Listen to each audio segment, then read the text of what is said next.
बहुत समय पहले की बात है। घने जंगल के बीचों बीच एक सफेद पत्थर की पट्टी बनी थी, एक रेखा जो दो इलाकों को बांटती थी।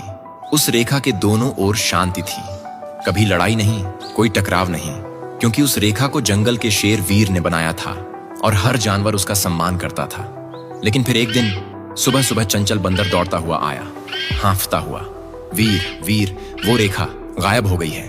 सब जानवर इकट्ठा हो गए। जहां सफेद रेखा थी अब वहां कुछ नहीं था, सिर्फ मिट्टी और बहुत सारे पांवों के निशान। वीर गंभीर हो गया। उसने सबको बुलाया और कहा, इस जंगल की शांति को कोई भंग करना चाहता है, लेकिन हमें समझदारी से काम लेना होगा।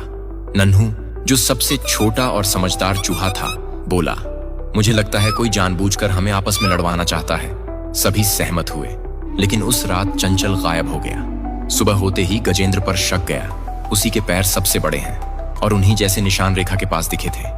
वीर को भी शक हुआ, पर नन्हू ने कहा, हम बिना सबूत किसी को दोषी कैसे मान लें। नन्हू ने पूरी रात सोचकर एक चाल चली। उसने मिट्टी पर एक नकली रेखा बना दी और झाड़ियों में छिप गया। रात को एक परछाई आई और झुककर रेखा मिटाने लगी। नन्हू चिल्लाया, पकड़ो। वीर और बाकी जानवर दौड़ते आए और जब उस परछाई को रोशनी में देखा गया, सभी चौंक गए। वो कोई और नहीं था, बल्कि शेर खान था। शेर खान बोला, मैं इस जंगल का शेर बनना चाहता था। रेखा हटती, इलाका बंटता, झगड़े होते और मैं सबको बांटकर राज करता। वीर की आंखों में आंसू थे, नफरत के नहीं, दुख और समझदारी के। शेर खान, तू मेरा दोस्त था, पर अगर कोई दोस्त ही जहर घोल दे तो उससे बड़ा दुश्मन कोई नहीं होता।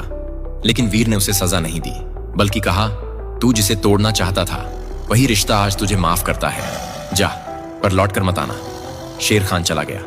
वीर ने सब जानवरों से कहा, अब हमें कोई रेखा नहीं चाहिए।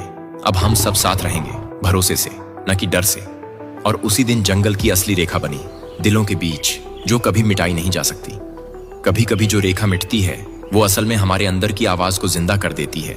जो रिश्ते टूटते लगते हैं वही हमें सिखाते हैं कि साथ रहना सिर्फ जरूरी नहीं, जरूरी से भी ज्यादा है। अगर शक में फैसला लोगे तो संबंध टूटेंगे, लेकिन अगर समझ से सोचोगे तो टूटे दिल भी जुड़ सकते हैं।